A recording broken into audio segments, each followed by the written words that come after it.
Welcome back to Case Files, where we dive into our players. In today's episode, we are going to take a closer look at Arnold Ebiketie, the pass rusher doctor, as he calls himself. And first of all, this is the first time I truly watched a full game of Big Ten stuff. And you know what? I was very impressed.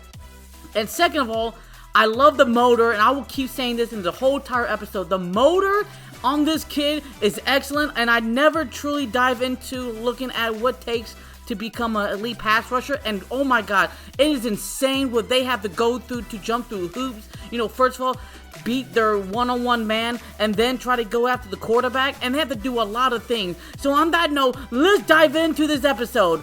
Alright everybody, let's rise up.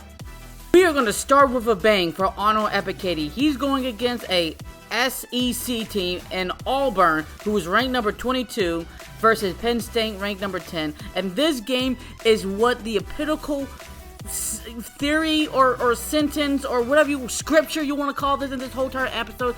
It is relentless. It is viciousness. It is pursuit motor that what Arnold Ebiketie can show us as Falcon fans what he can bring to the table. And let me quickly dive into it. So he plays a 4-3 defense, alright, and plays more zone coverage on first and second downs on the defensive line. So that's what they got kind of base packages on. So you're going to see a lot of that what Arnold Ebiketie is going to do. So on that note, let's dive into this game and why it's such an excellent game. One thing that screams out Arnold Ebiketie is his hands. He knows how to use them and swipe them at the correct moment to get this pressure on the quarterback. And you know, if he didn't do it, it could be a touchdown, it could not be, but you know what? He gives you a better chance at being incomplete. And look at this hand motion right here. We're going to take a look at that. Absolutely use his long arms to just bend and get the quarterback number 10. And I love it, bro. I just love it, man. Yeah. We have an excellent play for Arnold Ebiketie when he gets the pressure, but I think the reason why he didn't get the sack, he stepped back quickly, then tried to step forward to get more of that speed on, but the problem is that the receiver made a good catch, caught it for a first down, but you know what, that shouldn't deter for anyone thinking, oh, he can't do his job. No, he did his job. He infected the quarterback, absolutely, smacking him around. It's just that, you know, he won the battle, he didn't win the war. This is a weird play for me because Arnold does his job excellent where he's pushing the offensive line back to make the quarterback uncomfortable so he has to move forward to the pocket. But the problem is, when you're doing that, you're leaving the left side wide open because there's no linebacker, no safety, or no corner covering or spying on the quarterback. So in essence, to quickly counteract this problem he's in, he has to quickly get out of the situation of the grip of the offensive line. But the problem is that he's gripping too far. He's dive in too deep for that. And that's the problem I see on this play. Here's a nice quick little piece of what I mean by motor, where yes, he doesn't get the quarterback, but when he sees the running back catches the ball, he still goes after him without a doubt. On this play, Penn State defense is showing a blitz where they're going to use an extra linebacker and a corner to infect the quarterback. So that gives Arnold one-on-one matchup to beat his guy, and he does, and he infects the quarterback again. So what I like about this play call is that Arnold is fighting against the offensive line, and this time he doesn't get fully locked and loaded. So when he sees the running back coming towards him, he gets off the offensive line and grabs the running back. Consistency is king of the castle, and what do I mean by that? When you constantly winning these matchups, doesn't matter against the left guard, right tackle, left tackle, you're going to put fear in the defenders and make the quarterback question his throws. Every football fan knows that the quarterback should get a 3 grace period before they release the ball, right? But Arnold gets there too quickly, so he does not have good timing with the wide receiver, and that also helps the other defenders hit it at the same time. For the last clip against Auburn, we still see him being consistent and getting after the quarterback. Maybe not sacking him, but making sure he's making all the missed opportunities and preventing him to get a touchdown. Arnold had a good game against Iowa, but this game was kind of boring in the quote-unquote sense that you guys might not care, and there's two reasons. Reason number one, he was getting double teamed like ridiculous, more than usual, and I didn't really need to explain to you guys, what was the concept or what was the outcome. He was just getting double teamed. It wasn't his fault, and I'm not going to grade him on why he didn't perform better than that. You guys should get it. And then reason number two, there was a lot of times there were draws, him against the offensive line. I mean, he wasn't losing them, but he wasn't winning them, and there was no reason to explain for a lot of clips, and I just thought, just cut all that crap out, and we're just going to show the good stuff. Okay, let's go watch this video. This was a good round the edge sack that Arnold absolutely crushed, even though he's getting tongue-tied with the offensive line's arm, but he still keep mushing and pushing forward to get this incredible potato sack. What really interests me is that Arnold can handle in a lot of different type of situation where he has to go against the tight end, and he absolutely bulldozes his way to get after the running back, and he does it with finesse, and it shows you right here. A lot of times I realize Arnold doesn't even use his two quick steps to put pressure on the offensive line to get after the quarterback. He just goes with the flow, and it's amazing to watch that.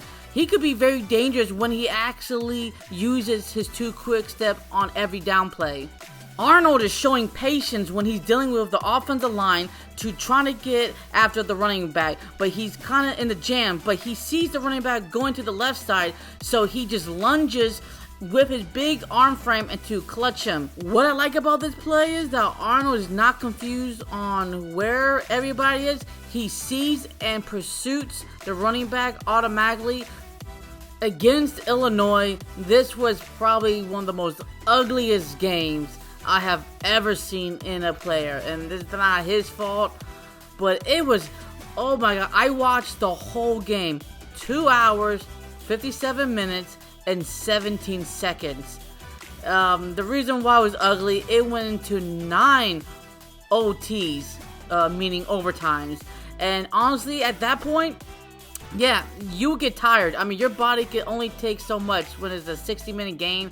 For him to outextend that or outexceed that, it's just amazing he didn't die. Hopefully that's not the case, but die of exhaustion on the field, because I know I would have. I don't have the body like I used to. Okay, let's just explore what the hell going on in this game. Arnold did not get that first move in, so that's why he's struggling to get out of it to get after the quarterback, but the quarterback overthrew that play.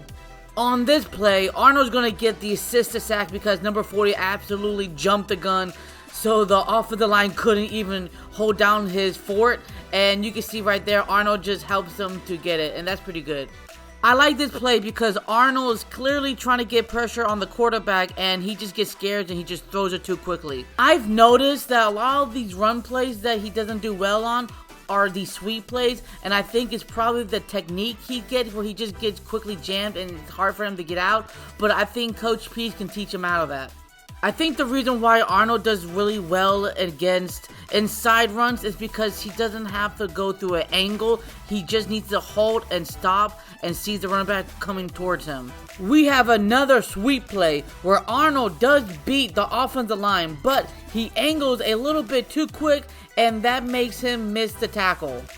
On this particular sweep play, he beats the tight end, then he goes after the offensive line, and then he pursues the running back and pushes him off out of bounds. This is 100% Arnold Ebiketie's fault because instead of going outside like he's supposed to, he went inside and he got completely stuck, and even right now, he's still getting pushed by the offensive line. Arnold Ebiketie shows off his arm strength by using his right arm to push off the offensive line for this incredible sack right here. Against Ohio State, he had a pretty solid game. Pressure and effort was still running in his veins during this game, so let's just get into it. This is a good challenge for Arnold to face when it comes against quarterbacks who will dink and dunk real quick when they see pressure coming their way. And clearly Arnold lost this one because CJ Stroud saw the wide receiver or slash running back quickly so he didn't get pressured. Even in a 3-man rush, Arnold still gets after the quarterback. Even though he doesn't get the sack, he still infects the quarterback. While he's getting hit, he makes the quarterback throw uncomfortably low. Arnold's instinct when it comes to the inside run game is incredibly strong.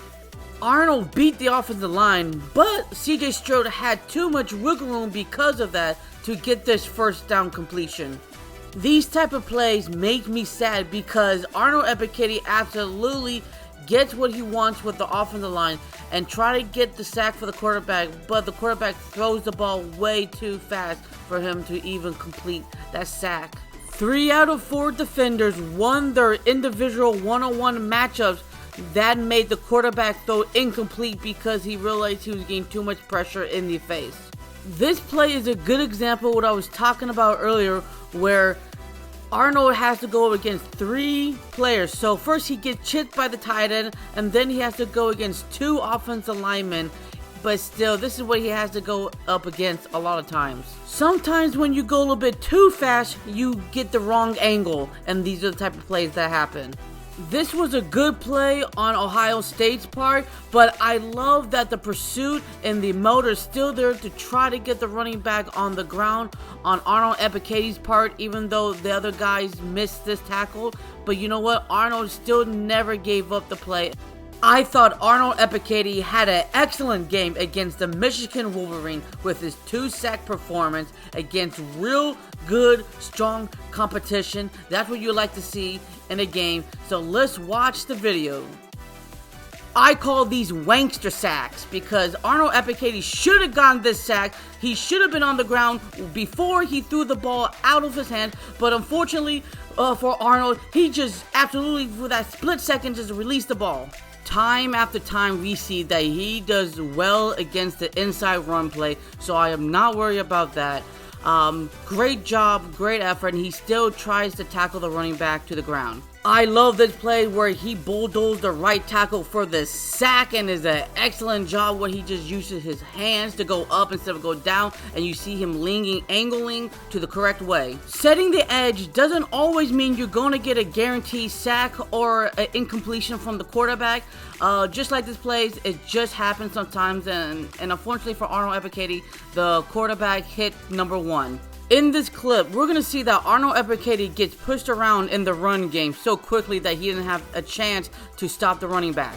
I don't blame Arnold Ebiketie for not trying to get after the running back because he got blocked twice, and so when he was almost released, he just fell down like this. So Arnold's definitely human, so not every time he's going to have that quick burst and speed to get through the offensive line to get to the quarterback. And we see right here, he kind of was a little slow at it, but it doesn't matter because it still was incomplete.